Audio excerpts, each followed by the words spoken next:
সহিহ বুখারীর বর্ণনা, সালাসাতুন ফিল গার, বনী ইসরায়েলের জামানায় তিনজন লোক সফরে বেরিয়েছে।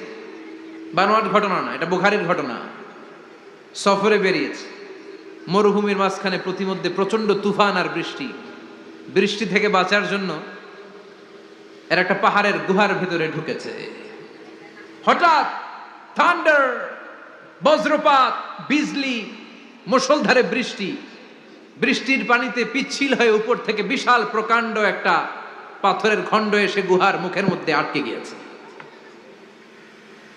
যেই গুহার মুখ দিয়ে তারা ঢুকেছে, ওইখানে বিশাল একটা পাথর গড়িয়ে এসে উপর থেকে বলল, অন্ধকার, ভিতরে কোনো আলো নাই, কোনো জনমানব নাই, বাঁচানোর কেউ নাই, কিচ্ছু দেখা যায় না, ঘুটঘুটে অন্ধকার, বাইরে থেকে আলো আর অক্সিজেন যে আসবে ওই সুযোগটাও নাই। তিনজন বুঝে গেল